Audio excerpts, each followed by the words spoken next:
Tantor Audio presents The Lufthansa Heist, Behind the $6 Million Cash Haul That Shook the World, by Henry Hill and Daniel Simone. Narrated by Joe Barrett. "I have this theory about reportage," Truman Capote told Newsweek.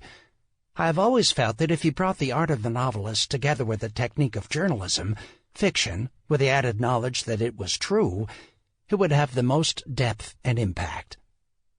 Truman Capote, 1924 to 1984. Forward. When I began reading Daniel Simone's manuscript, it instantly reeled me back 37 years, the time that has passed since the Lufthansa robbery, an extraordinary event that deviated the course of my life. I still think about it almost every day. The investigation was one of the most fast-paced I'd ever conducted, and its course shifted wildly day to day.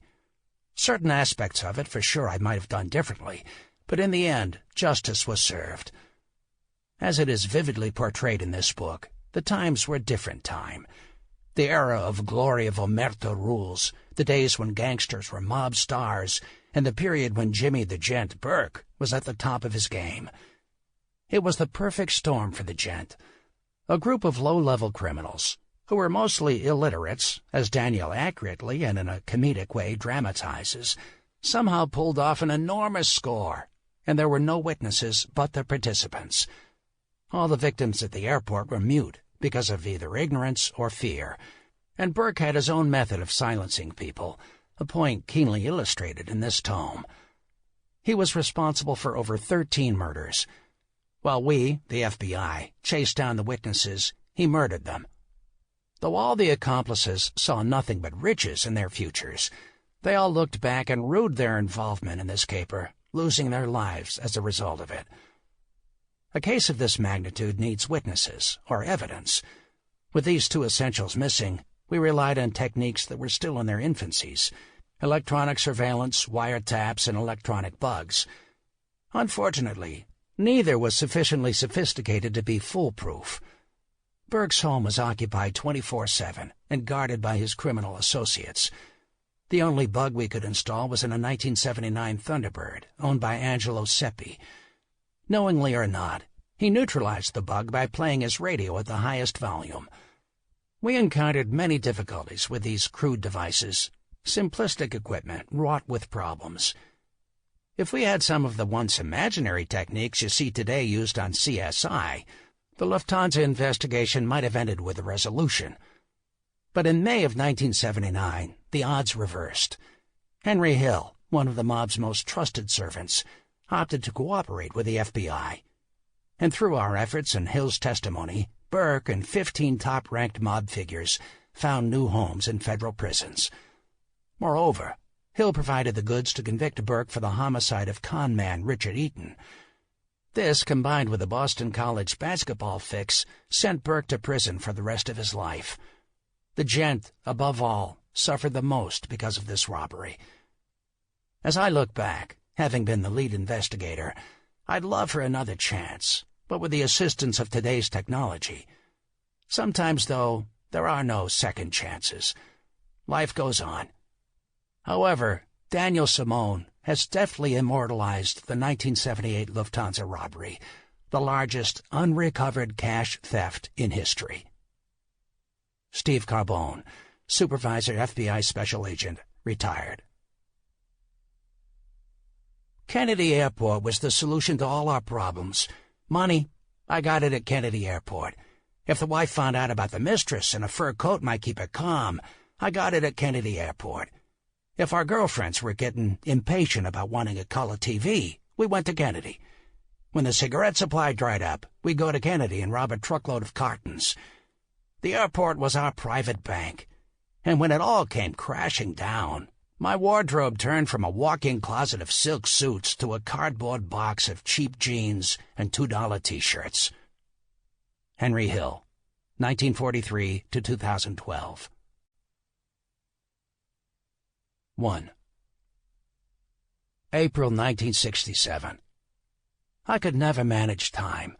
The night before, I'd been playing cards and drinking till the light in the windows turned gray.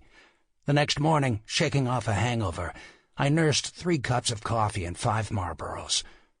Still in my boxer shorts, it dawned on me I had to meet Frenchie. He'd been lining up a score that I later found out could solve all our money problems. I hoped. The loan sharks and bookmakers were done with me, and every minute I stayed alive was a gift. Frenchie had said to meet me at the Bamboo Lounge. I picked up my friend Tommy Simone, and we drove there, darkening skies, raining, cats and dogs. Frenchie was at the bar, and as Tommy and I strolled in, he saw us and waved. "Henry, Tommy, over here." Tommy and I hopped on the bar stools next to him. He cleared his throat and bent in close to us. "Okay, Henry, Tommy, listen. This is the story." He shushed, looking left and right for snoopers. He folded his arms on the bar. "Air France just finished building a new money storage room in the cargo bay. It's 30 feet from my office." Frenchie was getting all worked up and slapped me on the back of my neck. "Just 30 fucking feet," he kept saying. "It's nothing more than a huge closet made out of cinder blocks. I heard they're going to put in an alarm system, but right now there ain't none. Get it?" Robert Frenchie McMahon elbowed me in the ribs and again perused here and there as if he was afraid somebody was listening. He drew another swig of ale and almost had me and Tommy hypnotized. At this point, though, we didn't understand where he was going with this, and, mouths open like 2 5-year-olds listening to a bedtime story, we nodded along. Once Frenchie felt at ease that nobody was eavesdropping, he went on. "Can you believe it? No alarms, no closed-circuit TV, and they're keeping hundreds of thousands of dollars in that bullshit vault. Those assholes are insane." Frenchie shook his head, as if he couldn't believe how lax the security was at Air France. "The steel door is the only thing stopping anybody from getting inside, and that's it." He snickered and paused, grabbed a handful of salted nuts out of a bowl and popped them in his mouth. Chewing, he nodded at the ceiling with his chin. "The Air France bigwigs in the offices upstairs, the moron executives, call it a vault. Shit, it's as much a vault as my house is Fort Knox." We broke out laughing, and Frenchie winked at the bartender. "Mickey, bring my buddies a couple of beers," he said. Frenchie had a smoker's cough and hacked for a few seconds before he slurped his beer. He squeezed my forearm, as if to say, "Hang on, more is coming." "Only 2 people have the darn key to this money room." Now he had my attention. "Who?" Frenchie, a blond, curly-haired Irishman, licked his lips. "A dumbass security guard has 1 key and never leaves sight of it. Mike Nolan's got the 2nd key. He's the supervisor of the whole joint." It was Friday, and the airport blue-collar laborers had piled in for the 5 o'clock happy hour. I reached out for a handful of nuts and asked Frenchie, "How the hell can we get our hands on the fucking key?" Frenchie sucked in a dose of nicotine, pointed at his chest, and, the joker that he was, came up with one of his rhymes.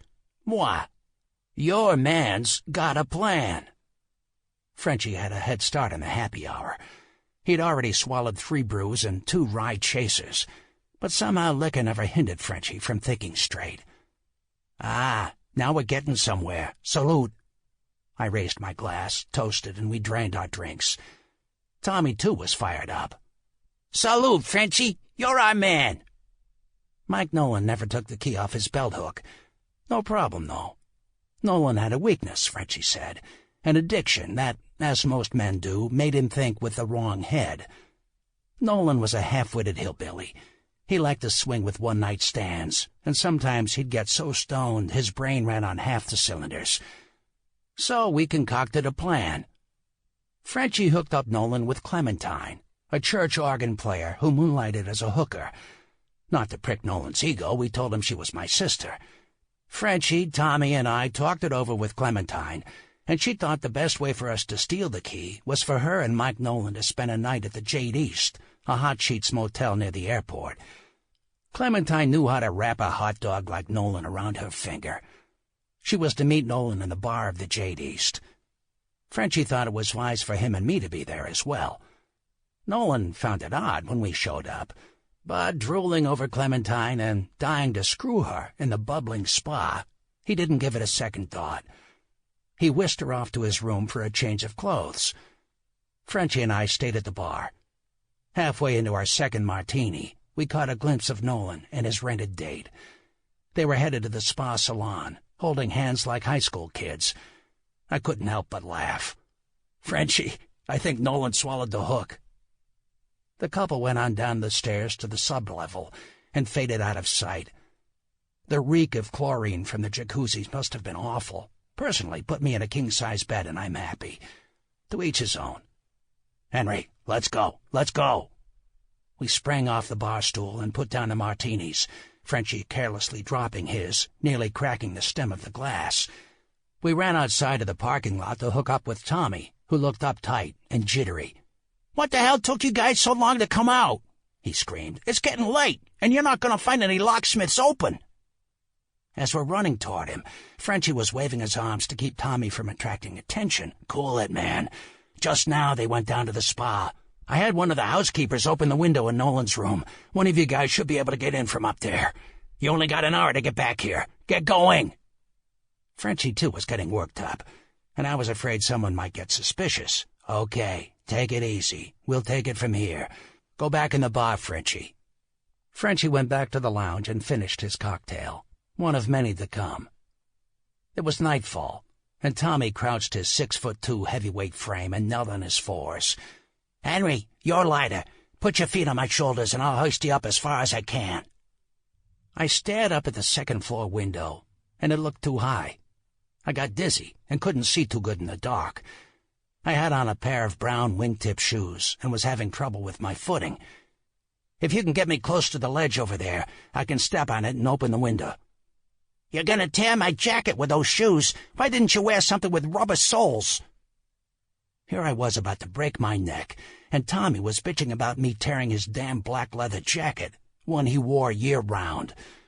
3 missteps, and my heart was beating as fast as Buddy Rich's drums. Definitely not dressed for these acrobatics. I had on a tan turtleneck and a brown tweed sport jacket, and I was sweating as if I were in a sauna. Panting, I climbed into Nolan's room and got a whiff of stuffiness.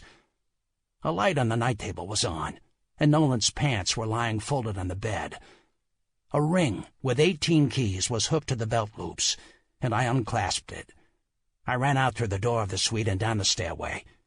I had 10 minutes to hustle to a hardware store before it closed.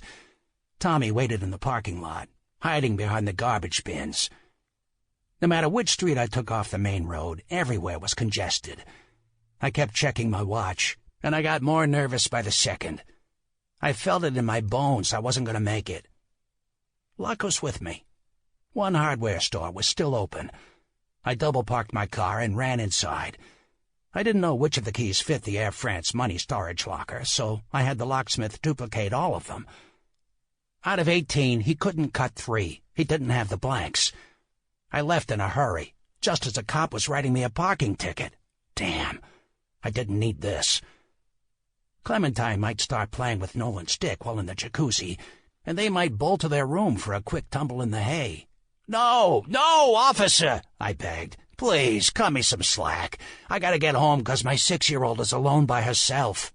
"Sorry, I already started writing it. Next time, don't double park." I was tight on time, and it took this asshole 15 minutes to hand me the darn ticket. Now I had to tear ass like a bat out of hell, and it got me crazy. 15 minutes of wild driving, my face sweaty. I pulled into the Jade East parking lot. I screeched to a halt and gave Tommy the bad news. "What do you mean? You couldn't make 3 of the keys?" Tommy nagged in his nasal, high-pitched twang. He was big and rough and tough, but his voice sounded like Frankie Valli's. I turned up my palms to make a point. What was I going to do? Ram a gun to the guy's head? He didn't have the blanks. We just got to hope one of these is the right key. Tommy was thick-skulled and could be annoying. I lit a cigarette. "Help me up there, and let me get Nolan's keys where they belong. I'm praying he's still down at the spa." Tommy let his arms drop to his sides and shook his head as if it were my fault. "With our luck, one of the 3 missing keys is going to be the one to the money room. Why didn't you try another locksmith?" "It's 6 o'clock on a Saturday night," I yelled, tapping my Rolex. Where the fuck was I going to find another locksmith this late? Man, think positive. Go to church tomorrow and say a novena, and maybe one of the keys will be the right one. Tommy only went into a church to rob the donation box. He was something. If he could, he'd steal the nuts from a bull. I stuck a cigarette between my lips and rushed him on. Come on, lift me up. Let's get this over with. I strung the key ring on Nolan's belt loop and got the hell out of the room. Tommy and I drove to the Bamboo Lounge, a hangout on Rockaway Parkway, and by now Frenchie was soaking in liquor. The bar was noisy and packed with the usual characters: bookies, loan sharks, drug dealers, alcoholic airport cargo handlers, and foxed-up divorcees looking to hook the big fish. A tent of smoke hung in the air, so foggy it could have choked King Kong. I handed Frenchie the set of keys for him to test the next morning, and hoped one might work. "Let's hope one does the trick," Tommy moaned. "Hey, come on, Tommy. You gotta have the right attitude. Right, Henry?" Frenchie egged on, his speech slurred. With his irking habit, he slapped me on the back and called out to the bartender, "Mickey, what kind of service you got in this joint? Come on, bring us a few rounds." Frenchie coiled his forearm around Tommy's neck, one the thickness of a tree trunk, and in a light-hearted way said, "Tommy, you have to take what's handed to you the way I do. You ever see me serious? I take life lightly because nobody can change in destiny." We didn't understand what he meant. Maybe he wanted to say destiny. The following Monday, I drove to see Frenchie at his Air France office, a cluttered cubicle with empty cans of Schlitz all over the place and smelling as if it were a brewery. I had been wishing for one of those keys to do the job, and I was so tense it must have been written on my face. At Kennedy Airport, Air France operated from the Air Cargo Center, the largest in the world, and the night foreman was none other than Robert Frenchie McMahon. Frenchie had a college education and spoke intelligently, when he had to. As far as vices, he had them all. And talk about gambling, he was worse than a junkie. The instant Frenchie and I locked eyes, he flashed a big grin. "Guess we got lucky, eh? Please say one of those keys is the right one," I said. Frenchie, tall and stocky, cuffed me on the back. He hugged my shoulders and laughed like a hyena. "Oh, yeah, yes, we got lucky, all right." We giggled, and my anxiety loosened. Frenchie rubbed his palms together. "Henry, all we gotta do is hang in for a good-sized shipment of dough." Frenchie got into a boxing stance and punched my biceps. He looked around to see if someone was watching and pulled me into him. "I want you to tell Jimmy Burke this is the start of what's to come. You hear? We're going to be partners for life, pal, 'cause it's impossible to get caught." Frenchie hit my arm again. I threw my cigarette butt on the ground and snuffed it under the toe of my shoe. "When are we going to do the job?" Frenchie placed his hand on my shoulder and said what I wanted to hear. "Could be as early as next week, Henry, baby. Make sure you guys are ready when I give you the word." Frenchie scoured the right pocket of his trousers and fished out the magic key. He dangled it 6 inches from my face and warned, "Don't lose it, okay?" And Frenchie smacked the key into my palm. "Let me get back to work. I'll get a hold of you guys the minute a load of cash lands here, one big enough for all of us to sink our teeth into." 6 days passed, and on the evening of April 8th, 1967, a Saturday, the time for the sortie rang. At 11:40, Tommy and I got out of our car and eased the doors shut. We scanned the near-empty parking lots around us and started on foot in the direction of the Air France cargo bay, a warm breeze heating my cheeks. "Henry, you took your gun out of the glove box?" Tommy asked. Yeah. I shoved it in my back pocket. I don't have to ask, but I'm sure you're carrying your two." He and I trekked with fast strides, our faces beaming straight ahead. "Let's have an understanding, okay? The guns are just for looks in case somebody gets in the way, but we're not using guns to shoot nobody. If somebody sees us, we use our legs to run with, not our guns. And I mean it, Tommy. No shooting." "All right, don't give me a sermon." I stopped. "I'm telling you, if you shoot anybody, expect a bullet in your head from me." We had left our car, a Chevrolet Impala, rented under a bogus name, in the parking field next to the Lufthansa air cargo terminal, and we were striding toward the Air France loading dock. Frenchie and I had agreed on a cue. If he could bait the guard to leave the Air France hangar, Frenchie would leave a note taped to the glass door of his office with the message, "Back in 2 hours." We raced up the freight ramp, and Tommy was out of wind. I was lugging a large suitcase, and I saw a white sheet of paper pinned on the door of Frenchie's pig pen. Okay. Frenchie took the security guard to the bamboo lounge. The area was 60 feet wide, with a gray anti-skid cement floor and lighted with day-bright fixtures.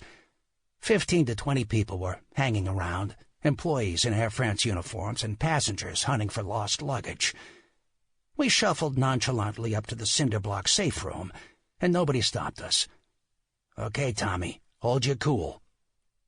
Peering over my shoulder, I wiggled the key into the lock tumbler, turned it clockwise 2 circles, and pushed open the green steel door. I peeked inside. Darkness. Mustiness stung my nostrils.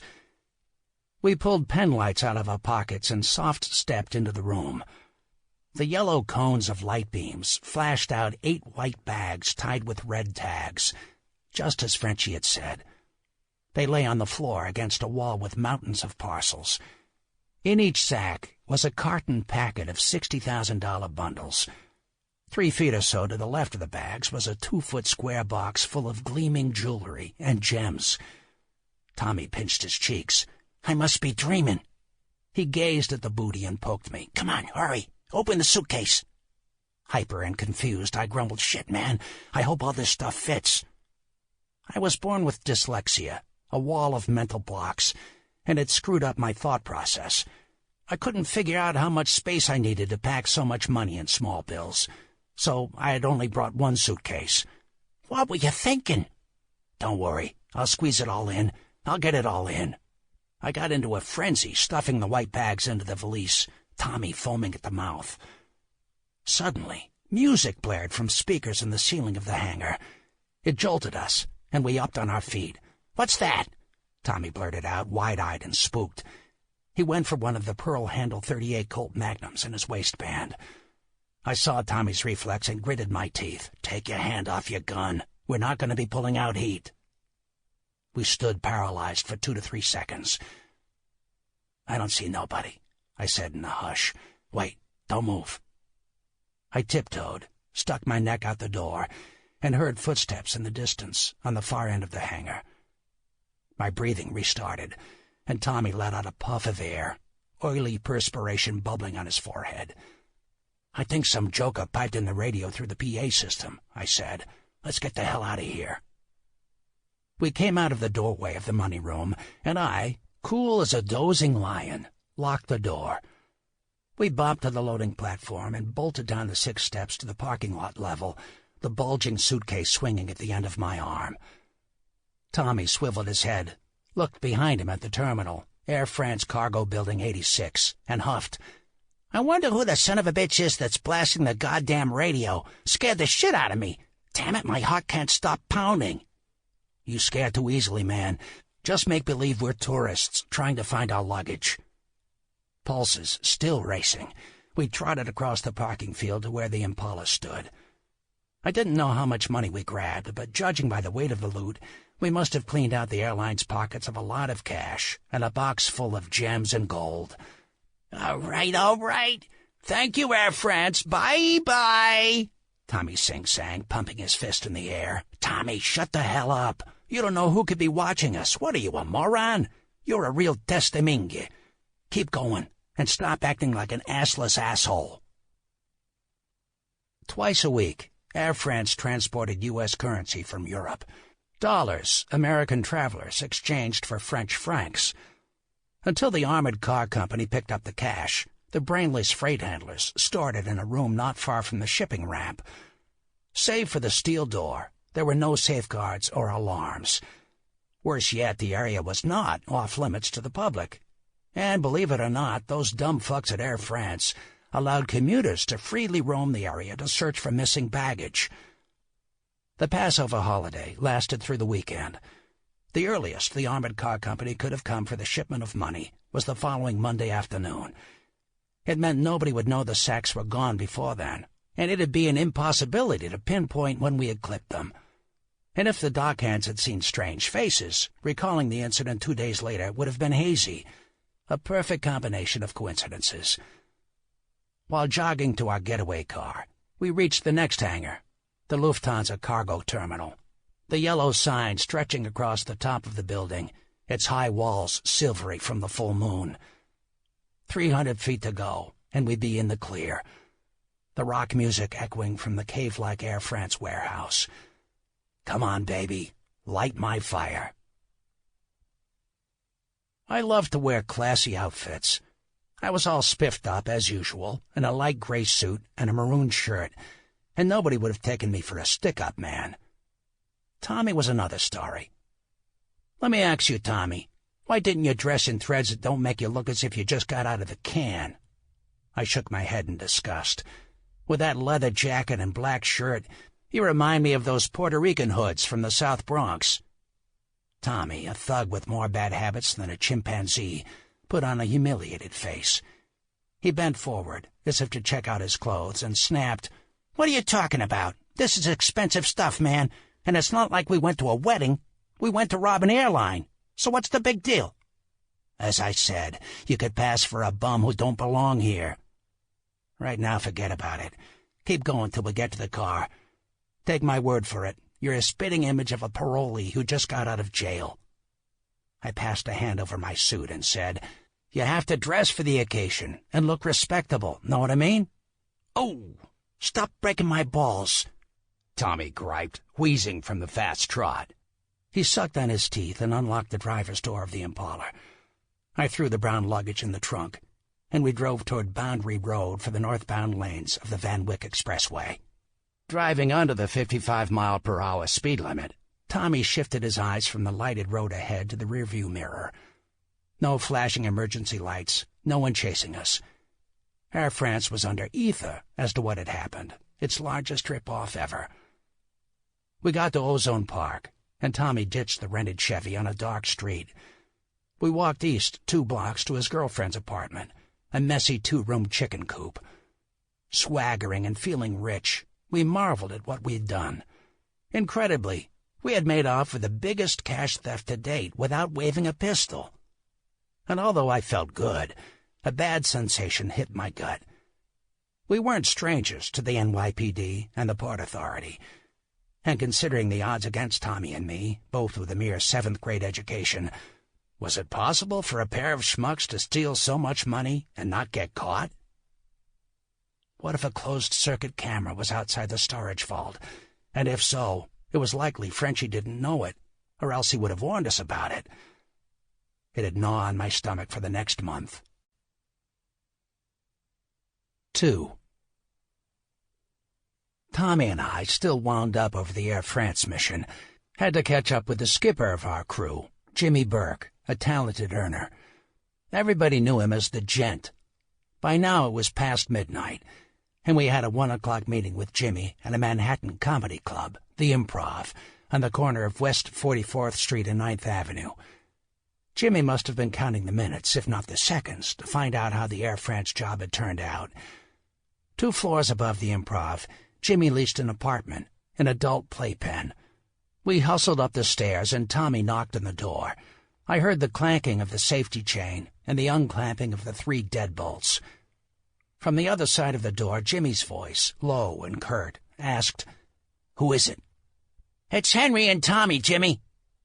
I'm sure Jimmy had recognized Tommy's pre-adolescent pitch. Otherwise, he wouldn't have unlocked the door, especially at 1:00 in the morning. He called us his surrogate sons, and I didn't understand what he meant. I thought surrogate had to do with sugar. "What the hell took you guys so long?" Jimmy complained, swirling the ice in his bourbon. "Jesus, all you had to do was pick up a few bags of money." He glanced at the suitcase I'd set on the rug. Ages ago, it had been burgundy, but the dust and dirt lightened it to a shade of gray. Jimmy couldn't stop eyeing the suitcase, and I saw him lick his chops. "Hard to believe you 2 bums actually did it," he said. Jimmy, an Irishman, tall and stocky with blue eyes and dense black... Sample complete. Ready to continue?